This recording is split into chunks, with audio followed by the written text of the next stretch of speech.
ले चलते हैं आपको राजस्थान विधानसभा में इस वक्त नेता प्रतिपक्ष गुलाब चंद कटारिया क्या कुछ कह रहे हैं। कोई चिंता की बात नहीं, जो डूबना है प्रदेश को तो डूबेगा। मतलब 10 वर्ष में चाहे मेरा सरकार रही हो चाहे आपकी रही हो, किसी मैं स्वयं शिक्षा मंत्री हूँ, अपराधी होऊंगा, कोई चिंता की बात नहीं। लेकिन आप कम से कम इन 10 सालों से इन जितनी कोचिंग संस्थाएं चल रही है, इनकी जितनी परीक्षाएं हुई है, उनके परीक्षा के रिजल्ट के साथ आप एक टीम लगा करके इनका पोस्टमार्टम करो, तब आपको समझ में आ जाएगा कि ये बीमारी कहाँ से चली है। ये बीमारी इन व्यवसायियों के थ्रू चली है।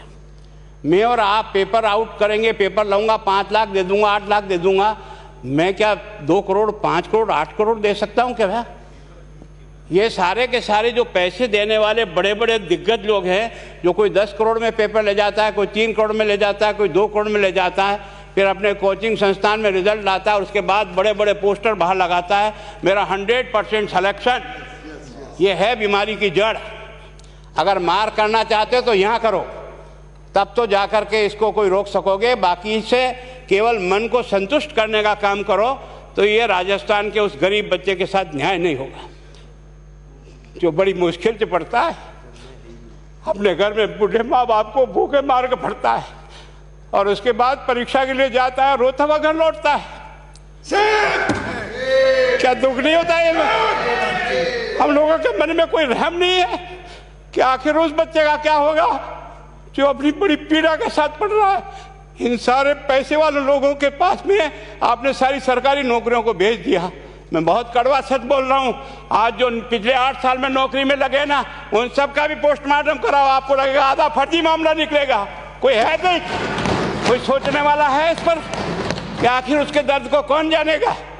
है ना। जिस प्रकार से हमने परीक्षा के माध्यम से इन पैसे वाले लोगों को उतार करके सारे के सारे उन गरीबों की आशाओं के ऊपर पानी फेर दिया। रात और दिन पढ़ता है, भूखा प्यासा पढ़ता है, घर बेच करके पढ़ता है, खेत बेच करके पढ़ता है, लेकिन जब उसका सिलेक्शन नहीं होता तो जहर खा के मरता है। कोई इस पीड़ा को समझने के लिए तैयार नहीं है। और हम इस कानून को ला करके दुनिया को बताना चाह रहे हैं कि हमने इतना बड़ा कानून कर दिया, इस कानून से कुछ भी नहीं होगा। मैं आज आपको कह रहा हूँ, ये जो आपने नए प्रावधान जोड़े हैं, मैं सोचता हूँ कि मुझे कुछ बोलने की इच्छा नहीं, मुझे बहुत दुख है इस बात का। क्या होगा ये?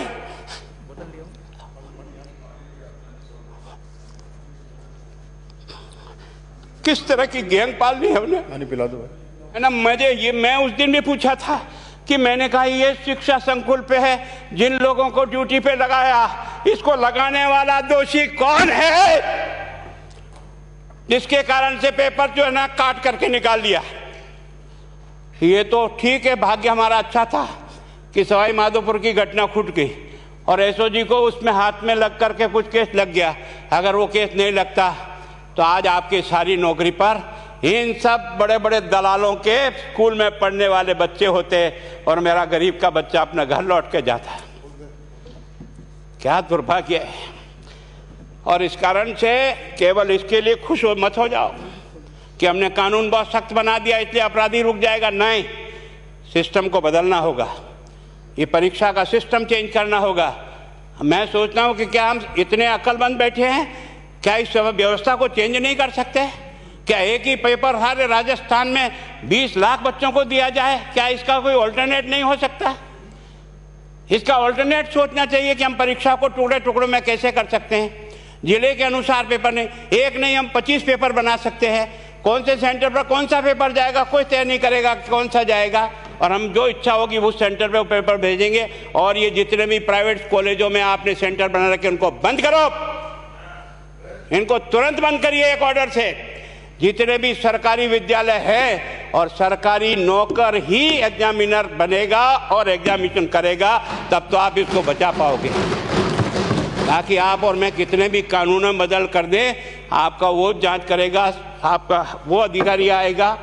आपने कहा भाई सेशन जज के नीचे नियुक्ति नहीं होगी, इसके अलग से कोर्ट होगा, बहुत अच्छी बात है। प्रोविजन जो आपने डाले हैं वो स्वागत योग्य, स्वागत करता हूँ, पर इन प्रोविजन को लागू तो आप और मैं ही करूँगा, कौन करेगा? जब हम ही ठीक नहीं है तो इन प्रोविजन क्या रोएंगे अंदर बैठे बैठे? जब तक हमारा दिल और दिमाग ठीक नहीं होगा ना, इस बीमारी का इलाज नहीं होगा। हमने शिक्षा के मंदिर को भ्रष्टाचार की भट्टी में जलाकर खाक कर दिया। दुर्भाग्य हमारा, जहां से कोई आशा की किरण दिखती थी उस गरीब को कि चलो मैं अपनी मेहनत से आगे बढ़ जाऊंगा, लेकिन अब वो निराशा में आ गया। उसको लगा कि अब कोई रास्ता नहीं है। और इस कारण से मैं सोचता हूं कि आप जिस भावना से लाया, मैं आपकी भावना की इज्जत करता हूं, लेकिन केवल आपकी भावना इन बेईमानों को नहीं रोक सकेगी। इसको रोकने के लिए हमको सिस्टम को बदल करके और तुरंत उस पर ध्यान करना चाहिए। कानून 302 का बना हुआ है, क्या मर्डर रुक गए? आप भी जान रहे हो, रोज के रोज पोक्सो कोर्ट में आजीवन कारावास हो रहा, क्या व्यभिचार रुक गया है? अपराधी को दंड मिल सकता है, अपराध बंद नहीं हो सकता है। अपराध बंद करने के लिए जो सिस्टम होते हैं उस सिस्टम में चलो। एकमात्र इस देश में भ्रष्टाचार की भट्टी में देश जल रहा था। केवल और केवल एक तरह से प्रत्येक व्यक्ति का खाता खुलवाकर देश के प्रधानमंत्री में सारा का सारा बेनिफिट उसका सीधा खाते में डाला।